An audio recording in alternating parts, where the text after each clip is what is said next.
Okay, to continue where we left off, this is the code you provided us, but it uses my time attorney now to produce the actual time it needs. And just a quick overview again, um, the main methods within here is a process time, get time in seconds, and get time and get frame time, um, as well as a consideration for freeze time to be an actual part of it, which it is here during the calculation for current, get current time, or setting up current time within process time. Now, next up is the scene and everything related to scene. So let's start with the manager, and the manager itself has a lot of commands. So first is the scene change command, which is used in a modification of the command pattern such that it uses the scene manager's own update cycle to execute its own files rather than having a broker or another separate broker to go into the scene broker and so on and so forth. But anyway, here's a scene change command where it takes in the new scene and produces a scene off of it. Here is the get current scene, one of the most used functions in this engine. Here's the set scene, which is essentially the new set current scene and so on and so forth, such that I'm using the null scene null object pattern, so that the very first scene ever loaded is a essential blank scene, and then the first scene that's actually loaded is technically the second. And then there's the initialize, draw, update, and scene end. Those are all accessors to the current scene's internal functions. Within the private, it's set up as a singleton, taking out the friend classes and such, and having all these private accessing functions. Taking a quick peek inside, we can see how the null object is set up. So current scene is set to a null scene, which is a scene that literally defines everything as null, and then a null command, which is the same as a scene command, but again executes absolutely nothing.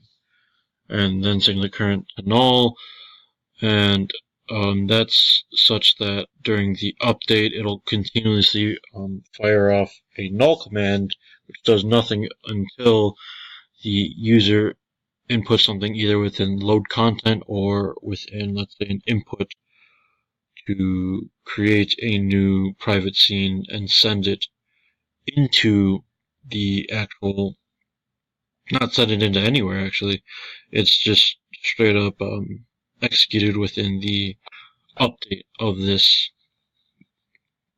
delicious accessor to the scene level commands.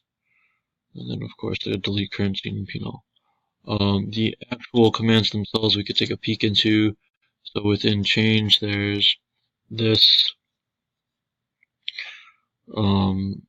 but again it takes in a scene change attorney to grab the registrations of the current scene, and then the null command is literally a null command, does nothing, as well as the scene change base is just for an extra layer of security.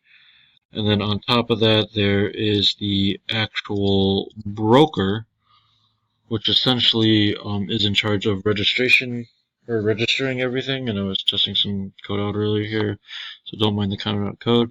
But essentially all the exables send a registration code or a registration command to be processed here, such that that game object is registered to the update cycle for that specific scene. Now within the scene itself, there used to be a lot of friend classes, but now it's just a scene attorney, which is a big feat in my opinion, because that was just gross. That was disgusting.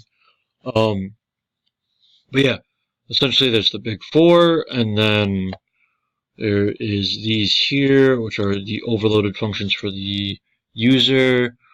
There is the delete command, which calls upon the collision manager to call upon its actual delete command, which produces a, well, not produces, but it sends to the stack a new command based off of that that templated item. There's the pointers to all the managers except for camera manager, which is taken in by reference. I know I'm weird. And then there is all of the different registers notified by U, D, or A. And then the keyboard register and D register. Essentially, this is where all the registration occurs, or this is where all of the, I guess, scene attorney collects the get scene and then sends the proper command based off of that scene. And then in the protected class, we have the set collision pair and set collision self, and these are denoted, or are essentially called by taking in the templated types, and from taking in those templated types, it sends to the collision manager a command essentially to create a collision test pair or collision test self based off of what's passed in. Here's the scene null. Again, everything's just nothing. And we could take a quick peek into the system attorney for scene attorney, which is one of the biggest attorneys. So this here is all legacy, which I no longer use, but I made in the very beginning. Here's update registration for any class with updatable, calls forth the registration and deregistration, and so on and so forth for alarmable, inputtable, and drawable.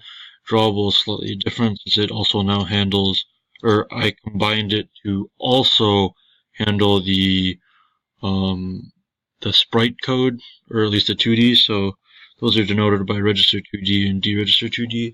And then since they all use the same essential base class of command base, or they all derive from it in a way, just friend classing them to use the same one works to sending the command that they need into the registration broker. And then this visualizer command is to send its own version of the visualizer command. I have no words. Now, past that, the actual destructor is very important for this class in that it handles all of the. It essentially begins the cleanup of everything, since it calls the managers deletes to essentially delete their commands and, if needed, clear out their lists. But that clear out of lists is only needed in, I believe, the visualizer command when there's a constant flow increasing that list. Now, the actual update and draw systems are found within commands and game object, which is here and here. So the update and draw, again, are set up as so, have their own attorneys, and have registration states and so on and so forth. But the main important thing here is that it's a virtual void update and a virtual void draw, such that the user can overwrite it. And then past that, they have scene registration, scene deregistration, and submits, and so on and so forth, such that the user can call these to effectively submit the command using that specific object as a parameter to connect that object to the current scene. And again, very light oxygen code, only because time permitted. And yeah, so peeking into the actual registration cycle, they're always starting out as unregistered, and then from there, when it's first called to submit, it does an assert to make sure you're unregistered, and then calls the actual submit command, which then makes your state into pending. And if you're pending, this command brought to you by the attorney it does go to, it calls the execute, calls the scene registration, which then switches it to currently registered and so on and so forth. And then the actual constructor just deletes the commands. Now, it's very similar for draw, except it's essentially doubled up since there is a different command for registering 2D, which is very important when coming to the actual manager in question, because unlike the others, this one has a double processing event, more or less to speak. So what I mean by that is within process elements, it always ensures to call the draws first before calling the sprites draws, and very similarly, the updatable managers is almost quite the same, except it's a single for loop for its update cycle. Now, within the actual scene again, we can go and check up on how, not scene broker, my bad, on how the updates work. So within draw, the visualize broker needs to be drawn first such that the spheres will constantly show over all the objects, and then the draw manager is called, and within the draw manager it does the normal draws and then the sprites draws, and then within update it always registers everything first, and then it goes through the alarms, and then updates, and then keyboards, and then collisions. So on and so forth. And here's the get camera for grabbing it by reference. And that is that. Now, the data structures used within the updatable and the other one are specifically just the command structure with the whole sending of commands. And that is handled by their managers in adding that, not that command, but adding the subsequent, what is the word? It's on the tip of my tongue. The subsequent material needed to add it into its list to be later processed. If that makes sense. That does make sense. What am I saying?